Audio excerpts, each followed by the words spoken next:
जरा सोच कर देखो कि तुम्हारी गर्लफ्रेंड एक रोबोट हो और घर के सभी लोग तुम्हें उससे शादी करने को कहें। मूवी कितनी इंटरेस्टिंग होगी ना। इसके लिए आपको मूवी में बने रहना होगा। कहानी की शुरुआत में हम आर्यन को देखते हैं। वह नीचे हॉल में आता है तो वह देखता है कि सभी लोग वहां पर बैठे हुए हैं और सभी लोग हंस रहे हैं। वहां पर घूंघट डाल के एक लड़की बैठी हुई है। सभी लोग आर्यन को बताते हैं कि यह तुम्हारी बीवी है और इस घर की होने वाली बहू है। आर्यन शादी करने से मना कर देता है, लेकिन सभी लोग उसे कहते हैं कि तुम्हारी शादी तो हो गई है और वह उसको कागज दिखाते हैं जिस पर आर्यन का अंगूठा लगा होता है। दरअसल रात में उसके मामू ने बड़ी चालाकी से मैरिज के पेपर पर आर्यन का अंगूठा लगा दिया था। यह सब उन्होंने इसलिए किया था क्योंकि आर्यन की शादी की उम्र हो गई है और वह शादी नहीं करना चाहता और इसलिए उन्होंने यह षड्यंत्र रचा है। आर्यन अब उस लड़की से बात करता है और उससे कहता है कि मैं तुमसे शादी नहीं करूंगा। इससे पहले वह उसे और कुछ कहता वह लड़की उड़कर कमरे में चली जाती है। आर्यन भी उसके पीछे पीछे जाता है। लड़की बिस्तर पर बड़े आराम से बैठी हुई होती है। आर्यन उसके पास जाता है और उसका घूंघट उठाता है तो वह देखता है कि यह तो एक रोबोट है जिसे देखने पर उसके होश उड़ जाते हैं।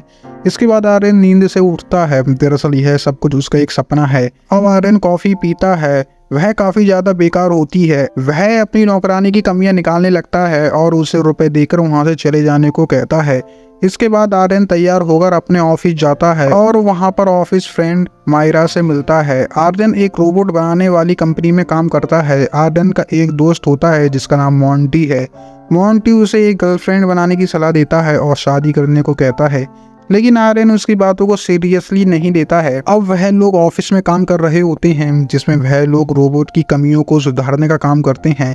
इसके बाद ऑफिस मीटिंग होती है। उनकी बॉस कमियों को इम्प्रूव करने को कहती हैं। जब मीटिंग खत्म हो जाती है तब बॉस आर्यन को वहीं रुकने को कहती हैं।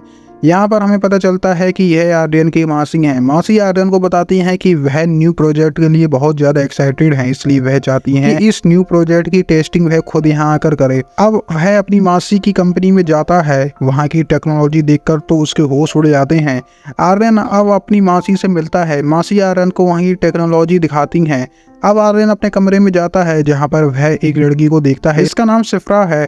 जब तक आर्यन यहाँ पर रहेगा सिफ्रा उसकी देखभाल करेगी। सिफ्रा आर्यन को उसका घर दिखाती है। आर्यन जब तक फ्रेश होकर बाहर आता है तब तक सिफ्रा उसके लिए कॉफ़ी बनाती है। आर्यन को कॉफ़ी काफ़ी ज़्यादा पसंद आती है। आर्यन उससे इम्प्रेस हो जाता है। अगले दिन आर्यन और सिफ्रा बाहर घूमने के लिए जाते हैं। आर्यन कुछ टपोरी वर्ड बोलता है लेकिन सिफ्रा को इसका मतलब समझ में नहीं आता है। आर्यन इसका मतलब उसे समझाता है। सिफ्रा यह सब कुछ नोट कर लेती है। आर्यन को उसका बिहेव कुछ अलग नजर आता है लेकिन वह यह सब कुछ इग्नोर कर देता है। अब वह लोग बाहर घूमते हैं और खूब इंजॉय करते हैं। रात में वह दोनों एक साथ सोते हैं। अगले दिन सुबह आर्यन ब्रेकफास्ट बना रहा होता है तभी वहां पर उसकी मासी आ जाती हैं जिन्हें देखकर वह सरप्राइज हो जाता है। मासी आर्यन से सिफ्रा के बारे में पूछती हैं। आर्यन बताता है कि उसे बुखार आ गया है और वह सो रही है। यह सब सुनकर मासी को कुछ अजीब लगता है और वह तुरंत उसके कमरे में जाती हैं। आर्यन जल्दी से सिफ्रा को उठने को कहता है लेकिन वह उठती नहीं है। सिफ्रा को देखकर ऐसा लगता है कि वह सांस नहीं ले रही है। आर्यन की हालत तो खस्ता हो जाती है। उसे लगता है कि सिफ्रा अब नहीं रही। तभी मासी सिफ्रा को चार्ज करती हैं और यहाँ पर हमें पता चलता है कि सिफ्रा एक रोबोट है। यह जानकर के तो आर्यन के तोते उड़ जाते हैं। उसे विश्वास नहीं हो रहा होता है कि सिफ्रा एक रोबोट है। मासी उसे बताती हैं कि सिफ्रा को इसलिए उन्होंने उसके पास भेजा ताकि वह यह चेक कर सके कि तुम इसे पहचान पाते हो या नहीं। यह एक बहुत एडवांस रोबोट है जिसे पहचानने में तुम्हें भी चूक हो गई। अब आर्यन सिफ्रा से उस तरीके से बात नहीं करता है जिस तरीके से वह पहले करता था। अब आर्यन को लगता है कि इस सब में सिफ्रा का कोई दोष नहीं है। उसे तो पता ही नहीं है कि वह है क्या। रात में आर्यन अपने बिहेव के लिए सिफ्रा से माफ़ी मांगता है। अगले दिन वह वापस से अपने घर पर जाता है। रात में क्लब में आर्यन अपने दोस्त को सारी बातें बताता है कि कुछ दिनों से उसके संग क्या हुआ था। वह सिफ्रा का फोटो उसे दिखाता है। यह देख करके तो उसके दोस्त के होश ही उड़ जाते हैं। थोड़ी देर बाद आर्यन को उसकी माँ की कॉल आती है। वह आर्यन को बताती है कि उन्होंने उसके लिए एक लड़की पसंद कर ली है और इसलिए वह जल्दी से यहाँ आ जाए। जिसके बाद आर्यन लड़की को देखने के लिए जाता है लेकिन उसे वह कोई खास पसंद नहीं आती है क्योंकि उसके अंदर तो सिफ्रा के लिए फीलिंग पहले ही जग चुकी होती हैं। आज आर्यन की रिंग सेरेमनी है। वह अपना सामान लेकर यहाँ से भागने लगता है। तभी उसके दादाजी उसे रोक लेते हैं और उससे पूछते हैं कि वह कहाँ जा रहा है। आर्यन उन्हें बताता है कि वह एक लड़की को पसंद करता है और वह अपने दादा से प्रॉमिस करवाता है कि यह बात वह किसी को ना बताएं। इसके बाद आर्यन यहाँ से चला जाता है। घर के सभी सदस्यों को पता चल जाता है कि आर्यन घर छोड़कर चला गया है, जिसके बाद वह लोग उसकी चिंता करने लगते हैं। यहाँ पर उसके दादाजी भी रोने की एक्टिंग शुरू करने लगते हैं। आर्यन अपनी मासी को कन्वेंस कराता है कि अगर उन्हें इंडिया में शिफ्रा को लॉन्च करना है तो उसे पहले इंडिया के तौर तरीके सीखने होंगे, इसलिए आप उसे यहाँ पर भेज दें। मासी आर्यन की बातों को मान जाती हैं। अब हम शिफ्रा को देखते हैं, वह इंडिया में आ गई है और आर्यन काफ़ी ज़्यादा खुश है। आर्यन शिफ्रा के बारे में अपनी मॉम को बताता है, लेकिन वह यह नहीं बताता है कि वह एक रोबोट है। उन्हें वह यह बताता है कि वह उसकी गर्लफ्रेंड है। यह जानकर तो उसकी माँ काफ़ी ज़्यादा खुश होती हैं और यह सारी बातें घर के सभी सदस्यों को बताती हैं। आर्यन शिफ्रा को अपने दोस्त से मिलवाता है। मॉन्टी उसे देख करके तो हक्का बक्का रह जाता है। उसे तो विश्वास ही नहीं होता है कि वह एक रोबोट है। अगले दिन आर्यन शिफ्रा को अपने घर के लोगों से मिलवाने के लिए ले जाता है।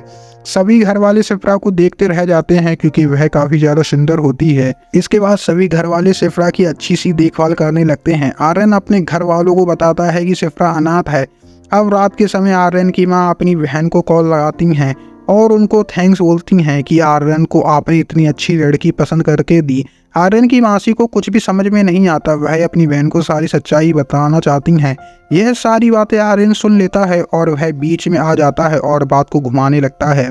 मासी आर्यन से कहती हैं कि तुम घर वालों को सब कुछ सच सच बता दो कि यह उसके प्लान का हिस्सा है, क्योंकि ऐसी फैमिली कहीं आपको नहीं मिलेगी और शिफ्रा को टेस्ट करने के लिए यह फैमिली बेस्ट है। अगले दिन शिफ्रा घर वालों के लिए खाना बनाती है। सभी घर वालों को खाना बहुत पसंद आता है। अब हम रात का समय देखते हैं। पार्टी का वक्त होता है। पार्टी में शिफ्रा सभी लोगों से मिलती है। आर्यन के दादाजी काफी ज्यादा खुश होते हैं कि फाइनली अब उनके पोते की शादी होने वाली है और वह अपने ग्रैंडसन की शादी में खूब नाचेंगे। आर्यन थोड़ी देर के लिए कहीं और चला जाता है और इसी बीच घर के सभी सदस्य शिफ्रा को खाना खिलाने लगते हैं, जिससे शिफ्रा के सिस्टम में कुछ गड़बड़ी हो जाती है और वह नीचे गिर जाती है। आर्यन के फूफा शिफ्रा की नफ्स चेक करते हैं। दरअसल वह एक डॉक्टर हैं। इसी बीच वहां पर आर्यन आ जाता है और वह शिफ्रा को यहाँ से लेकर चला जाता है। फूफा जी घर के सभी सदस्यों को बताते हैं कि शिफ्रा की नफ्स कुछ नहीं बता रही है, यानी कि वह अब मर चुकी है। यह जानकर के तो सभी के होश ही उड़ जाते हैं और वह आर्यन के कमरे के बाहर आते हैं। आर्यन दोबारा से सभी लोगों को शिफ्रा से मिलवाता है। शिफ्रा ठीक होती है और दादाजी फूफा जी की क्लास लगा देते हैं कि वह किस हिसाब से डॉक्टर बन गया है। उसे तो पेशेंट की नफ्स भी चेक करना नहीं आता है। रात में आर्यन और उसके दादाजी शराब पी रहे होते हैं। दादाजी आर्यन से बहुत खुश होते हैं कि वह एक अनाथ लड़की से शादी कर रहा है और यह लड़की इस घर की होने वाली बहू है। आर्यन काफी ज्यादा पिया हुआ होता है और वह एक बार शिफ्रा से मिलने के लिए चला जाता है। शिफ्रा उसे बताती है कि नेटवर्क साइट पर उसे फास्ट चार्जिंग का सॉफ्टवेयर मिला है, क्या वह उसे डाउनलोड कर ले। इस बात की आर्यन से परमिशन मांगती है। आर्यन ड्रंक होता है और वह उसे परमिशन दे देता है। अगले दिन हम देखते हैं शिफ्रा आर्यन के बारे में सब कुछ भूल गई होती है और उसे कुछ भी याद नहीं होता है, क्योंकि उसने जिस साइट से सॉफ्टवेयर डाउनलोड किया था यह सब कुछ उसकी वजह से हुआ है। आर्यन सारी बातें अपनी मासी को बताता है। मासी उससे कहती हैं कि वह शिफ्रा की मेमोरी हार्ड डिस्क भेजने वाली है, लेकिन इसके लिए 4 घंटे लगेंगे। अब हम 4 घंटे बाद देखते हैं शिफ्रा को उसकी मेमोरी मिल जाती है। अब कहीं जाकर आर्यन की सांस में सांस आती है। अब हम एक पड़ोसी लड़के को देखते हैं। वह आर्यन के घर पर आता है क्योंकि उसकी बॉल यहाँ पर गिर गई होती है। वह शिफ्रा को देखता है। शिफ्रा उससे अपने बारे में बताती है कि वह एक रोबोट है। यह जान करके तो उस लड़के को विश्वास ही नहीं होता है। अब वह इस चीज का फायदा उठाना चाहता है। वह शिफ्रा के करीब जाता है, लेकिन तब तक वहाँ पर आर्यन आ जाता है और उसे पीटने लगता है और उसे वहां से भगा देता है। रात के समय आर्यन को उसकी मासी की कॉल आती है। वह आर्यन से पूछती हैं कि उसने उनसे झूठ क्यों बोला। वह शिफ्रा से शादी नहीं कर सकता और मैं जल्द ही वहां पर आ रही हूँ।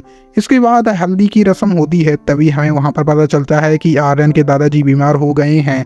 शिफ्रा उन्हें हॉस्पिटल ले जाती है, लेकिन यह हॉस्पिटल तो जानवरों का होता है।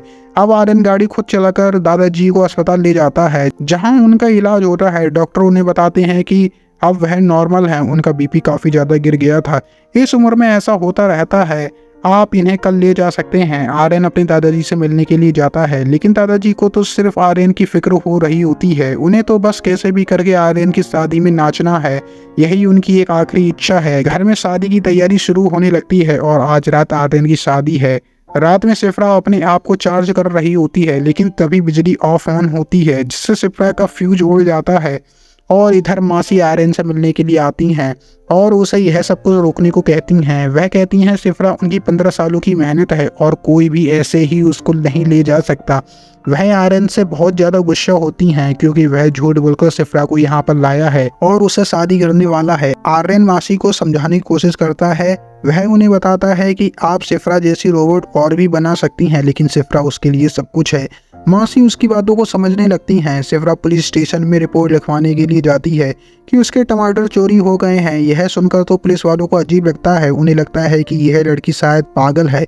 वह उससे घर का नंबर मांगते हैं। नंबर मिलने के बाद पुलिस आर्यन को कॉल लगाती है और उसे सारी बात बताती है। आर्यन पुलिस वालों को समझाता है वह मेंटल पेशेंट है, इसलिए प्लीज आप उसकी बातों को सीरियस ना ले। अब सिफ्रा घर पर वापस आ जाती है। उसकी मेमोरी में कुछ बातें फीड होती हैं।